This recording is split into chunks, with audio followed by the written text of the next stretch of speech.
What if I told you that a small country in Western Europe, the Netherlands, is the single most important reason China cannot invade Taiwan right now?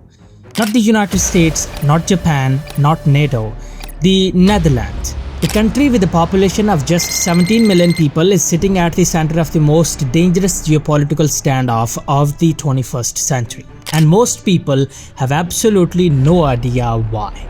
Today we are going to break it all down. Why China wants Taiwan so badly, why an invasion could happen, and why one Dutch company, literally one, is the reason the whole plan falls apart. Stay with me because this story is absolutely wild. Let's start with the basics. Why does China want Taiwan in the first place? Taiwan is a small island about the size of Maryland, sitting just 180 kilometers off the southeastern coast of mainland China. Around 23 million people live there. It has its own government, its own military, its own passport. For all practical purposes, Taiwan is an independent country. But China refuses to accept that. In Beijing's view, Taiwan is a rogue province, a piece of Chinese territory that was separated during the Civil War in 1949 when the nationalist government fled to the island after losing to the communists. Ever since, China has promised over and over again to bring Taiwan back under its control, by peaceful means if possible, by force if necessary. For decades, this was mostly political noise. China would rattle its sabers, Taiwan would hold firm, the United States would sell weapons to Taiwan, everyone would move on. But something changed. Something big. Xi Jinping came to power in 2012 and made the reunification of Taiwan a personal mission. He has called it essential to the great rejuvenation of the Chinese nation. He has built up the Chinese military into one of the most powerful forces on the planet, and he has not been subtle about what he wants. In 2022, China launched massive military exercises around Taiwan. Fighter jets crossed the median line in the Taiwan Strait, the unofficial boundary between the two sides, hundreds of times. Chinese warships circled the island. The message was clear: we are coming. The question is when. But here's what China did not count on. The reason an invasion is so incredibly dangerous and so incredibly complicated has nothing to do with missiles or warships. It has to do with microchips. To understand why Taiwan matters so much and why the Netherlands matters even more, you need to understand semiconductors. Semiconductors are the tiny chips inside every electronic device you own: your phone, your laptop, your car, your fridge, the satellites above your head, the weapon systems protecting your country. Everything runs on chips. And Taiwan makes a terrifying percentage of the world's most advanced chips. One company in particular, TSMC, Taiwan Semiconductor Manufacturing Company. TSMC makes chips for Apple, Nvidia, AMD, Qualcomm, basically every major tech company on the planet. If TSMC disappeared tomorrow, the global economy would collapse within months. No exaggeration. This is what experts call the silicon shield. Taiwan's most powerful protection is not its army, it is the fact that the entire global economy depends on its chip factories continuing to operate. If China invaded Taiwan and those factories were destroyed or even shut down for 6 months, the world would enter a technological dark age. China would suffer too, massively. But here's where it gets even more interesting, because TSMC making chips is only half the story. The other half is, how do you make those chips in the first place? To manufacture the most advanced semiconductors, chips with features smaller than a virus, you need an almost impossibly complex machine. A machine that took decades to build. A machine so technically difficult to build that only one company in the entire world can make it. That company is called ASML, and ASML is Dutch. ASML stands for Advanced Semiconductor Materials Lithography. It is headquartered in Eindhoven, a city in the south of the Netherlands, and it makes what is arguably the most complex machine ever built by human hands. It is called the EUV lithography machine. EUV stands for Extreme Ultraviolet. Here's how it works. Very simple. To print a chip, you need to draw incredibly tiny patterns into a silicon wafer. We are talking about patterns that are just a few nanometers wide. A nanometer is 1/1000th of a meter. A human hair is about 80,000 nanometers thick. We are drawing on silicon at a scale that makes that look gigantic. To do that, ASML fires a tiny droplet of tin at a laser 50,000 times per second, creating a burst of extreme ultraviolet light. That light is then reflected and focused through mirrors so precise that if they were scaled up to the size of Germany, the imperfections would be smaller than a marble. Each EUV machine contains over 100,000 individual parts. It weighs about 180 tons. It takes 40 freight containers, 20 trucks and 3 Boeing 747s to deliver one machine, and it costs around $200 million. There is no substitute, there is no alternative. If you want to make the most advanced chips in the world, the kind that power AI, smartphones and military systems, you need an ASML EUV machine, period. And right now, ASML is the only company on earth that makes them. China desperately wants these machines. They have been trying to buy them, copy them, steal the technology for years. And the Netherlands quietly, firmly have been saying no. For a long time, ASML was selling older chip making machines to Chinese customers. Not the most advanced EUV machines, but still powerful equipment. Then in 2018, the United States woke up. The Trump administration began pressuring the Netherlands to stop all high-tech chip exports to China. Washington was watching China's military modernization with alarm. The Chinese military was using advanced chips, many made with ASML technology, to build better missiles, smarter drones, and more powerful surveillance systems. In 2019, the Dutch government quietly revoked ASML's export license to sell its EUV machines to China. ASML had a massive order from SMIC, China's biggest chip maker, ready to go. It never shipped. China was furious, but there was nothing they could do.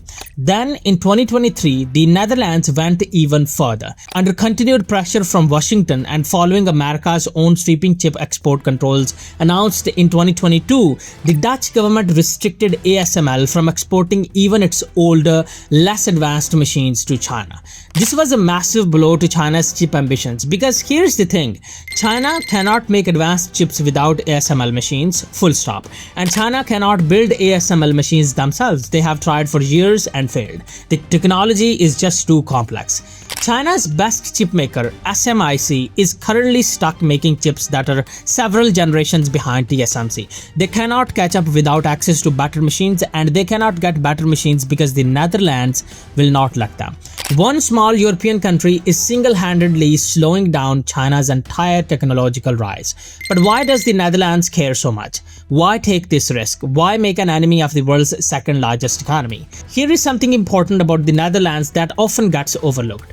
The Dutch are not doing this purely out of loyalty to the United States. They are doing it because they genuinely understand what is at stake, and because they have their own history with occupation and tyranny. The Netherlands was occupied by Nazi Germany in World War II. Over 100,000 Dutch Jews were murdered in the Holocaust. The Dutch have a deep cultural memory of what happens when powerful authoritarian states are allowed to expand without resistance. They also understand economics. The Netherlands is one of the most trade-dependent nations on earth. Rotterdam is the largest port in Europe. Dutch companies operate globally. The Dutch know better than almost anyone that a stable, rules-based international order is not just a nice idea, it is the foundation of their entire economy. If China invades Taiwan and takes control of TSMC, it would control the world's most critical technology supply chain. Every government, every military, every company on earth would be dependent on Beijing for access to advanced chips. That is an unacceptable amount of power in the hands of one authoritarian government. So the Netherlands made a strategic choice. Restrict ASML's exports, accept the economic pain, use its unique leverage to slow China down. ASML itself has been remarkably public about this. The company's CEO Peter Wennink has said openly that ASML is caught in the middle of a geopolitical storm. But the Dutch government has made the call. National security and global security comes first. And it is working. American intelligence officials have said publicly that China's military chip program is years behind where it would have been if ASML machines had been freely available. This is the question everyone asks. Can China just figure it out themselves? China is trying. They are spending hundreds of billions of dollars on domestic chip development. They have government programs, state-backed companies, and thousands of engineers working on the problem. And they have made some progress. SMIC did manage to produce a surprisingly advanced chip in 2023, the one found inside Huawei's Mate 60 Pro phone. It shocked Western analysts. China had gotten further than expected. But here's the reality check. That chip was made using older machines pushed to their absolute limit. The process is slow, expensive, and not scalable. SMIC cannot produce those chips in large quantities or at low enough cost to compete globally. And for the truly cutting-edge chips, the ones powering AI systems, advanced weapons, and next-generation computing, China is still nowhere close. Those require EUV machines, and EUV machines require not just ASML's technology, but hundreds of specialized components from suppliers across the Netherlands, Germany, Japan, and the United States. China would need to simultaneously develop and master all of those supply chains from scratch. Experts estimate it would take 10 to 20 years at minimum, and even then it is not guaranteed to succeed. In the meantime, TSMC and Western chip companies are not standing still. They are developing the next generation of chips that are even more advanced. The gap keeps widening. Let's zoom out for a second, because this story is not just about chips and companies and trade policy. It is about the shape of the world we are going to live in for the next 50 years. We are living through a technology cold war. The United States, Europe, Japan, and their allies are on one side, China on the other, and the battlefield is semiconductors. Whoever controls the most advanced chip technology controls artificial intelligence. Whoever controls AI controls the economy, the military, the information environment. This is not science fiction. This is happening right now.